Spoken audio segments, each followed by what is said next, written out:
જમવાનું પૂરું ન કરી શકતા યુવક પાસે દંડની માંગણી કરાઈ હતી। અમરેલી સિવિલ હોસ્પિટલ પાછળ અન્નક્ષેત્રના સંચાલકોએ યુવકને માર માર્યો। અમરેલી સિવિલ હોસ્પિટલ પાછળ આવેલા એક અન્નક્ષેત્રમાં જમવા ગયેલા યુવક પર સંચાલકો અને અન્ય શખ્સોએ પાઇપ વડે હુમલો કરી ગંભીર ઇજાઓ પહોંચાડી હોવાની ઘટના સામે આવી છે। ભોગ બનનાર યુવકને ડાબા હાથમાં ફ્રેક્ચર જેવી ગંભીર ઇજાઓ થતાં હાલ તે સારવાર હેઠળ। આ અંગે ગોપાલગ્રામ મહેશભાઈ પ્રેમજીભાઈ રાઠોડ, ઉંમર 24, ભરતભાઈ આચાર્ય, કાળુભાઈ હીરાભાઈ ખુમાણ, ચતુરભાઈ દાફડા તથા અન્ય 3 અજાણ્યા ઇસમો સામે ફરિયાદ નોંધાવી છે। મળતી માહિતી મુજબ ફરિયાદી યુવક બપોરના સમયે સિવિલ હોસ્પિટલ પાછળ આવેલા અન્નક્ષેત્રમાં જમવા માટે ગયો હતો। જમતી વખતે તેને અચાનક ઉબકા આવતા તેની થાળીમાં થોડા દાળ ભાત બાકી રાખ્યા હતા। યુવક જ્યારે થાળી મૂકવા ગયો ત્યારે અન્નક્ષેત્રના સંચાલક ભરતભાઈ આચાર્યએ તેને અટકાવ્યો હતો અને પરાણે જમી લેવા અથવા દંડ ભરવા દબાણ કર્યું હતું। યુવકે દંડ પેટી ₹50 આપવા માટે 500ની નોટ કાઢી હતી। આ દરમિયાન આરોપી સંચાલકે યુવકની જ્ઞાતિ પૂછી હતી। યુવકે પોતાની જ્ઞાતિ જણાવતા જ સંચાલક ઉશ્કેરાઈ ગયો હતો અને અન્ય શખ્સને બોલાવી લીધા હતા। આ તમામ શખ્સોએ એક સંપ થઈ યુવકને પ્લાસ્ટિકની પાઇપ વડે બેરહેમ માર માર્યો હતો। કુલ 7 શખ્સોએ મળી યુવકને માથામાં, જમણા હાથના અંગૂઠા પાસે અને ડાબા હાથમાં પાઇપના ફટકા માર્યા હતા। આ હુમલામાં યુવકને ડાબા હાથમાં ફ્રેક્ચર અને શરીરની મૂંઢી ઇજાઓ થઈ હતી। હાલ અમરેલી વિભાગના નાયબ પોલીસ અધિક્ષક ચિરાગ દેસાઈ અંગે વધુ તપાસ કરી રહ્યા છે। સમીર ખોખર, વીરફાસ્ટ ન્યૂઝ, અમરેલી। અંદર જે જમવાનું આપે અને એના સાગરીતો દ્વારા જે અનુસૂચિત જાતિ સમાજના એક છોકરાને ઢોરમાર મારી હાથ ભાંગી નાખવામાં આવેલ હતો। એ બાબતે કાલે છોકરો આ લોકોના માર મારવાથી એક્સપાયર એટલે કે મૃત્યુ પામ્યો છે।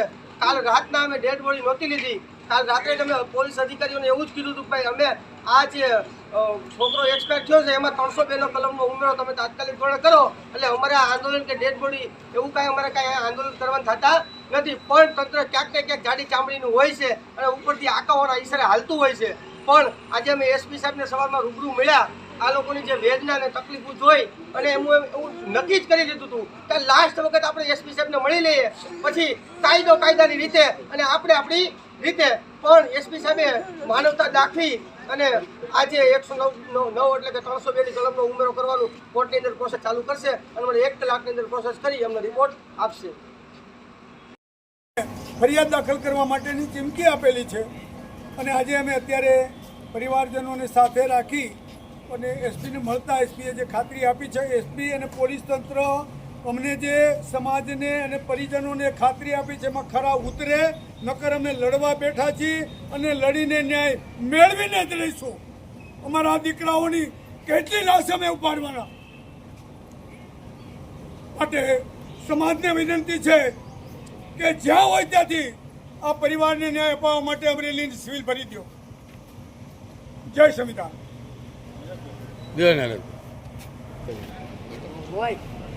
17 તારીખના રોજ અમરેલી સિવિલ હોસ્પિટલની અંદર જે અનુસૂચિત જાતિ સમાજના એક છોકરાને ઢોરમાર મારી હાથ ભાંગી નાખવામાં આવેલ હતો।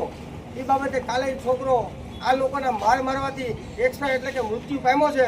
કાલ રાતના અમે ડેડ બોડી નહોતી લીધી। કાલ રાત્રે અમે પોલીસ અધિકારીઓને એવું જ કીધું હતું કે ભાઈ અમે આ જે છોકરો એક્સપાયર થયો છે એમાં 302નો કલમનો ઉમેરો તમે તાત્કાલિક ધોરણે કરો, એટલે અમારે આંદોલન કે ડેડ બોડી એવું કાંઈ અમારે કાંઈ આંદોલન કરવાનું થતા નથી। પણ તંત્ર ક્યાંક ને ક્યાંક જાડી ચામડીનું હોય છે અને ઉપરથી આંકાઓના ઈશારે હાલતું હોય છે। પણ આજે અમે એસપી સાહેબને સવારમાં રૂબરૂ મળ્યા। આ લોકોની જે વેદના અને તકલીફો જોઈ અને એવું નક્કી જ કરી લીધું હતું કે લાસ્ટ વખત આપણે એસપી સાહેબને મળી લઈએ, પછી કાયદાની રીતે અને આપણે આપણી રીતે। પણ એસપી સાહેબે માનવતા દાખવી અને આજે 109 એટલે કે 302ની કલમનો ઉમેરો કરવાનું કોર્ટની અંદર પ્રોસેસ ચાલુ કરશે અને મને 1 કલાકની અંદર પ્રોસેસ કરી અમને રિપોર્ટ આપશે। જે છે આ મૃતકના પિતાજી છે, આ મૃતકના મમ્મી છે, આ મૃતકના બેનભાઈ છે। આની કરુણ છે કે એને શબ્દોમાં અમે વર્ણવી શકતા નથી।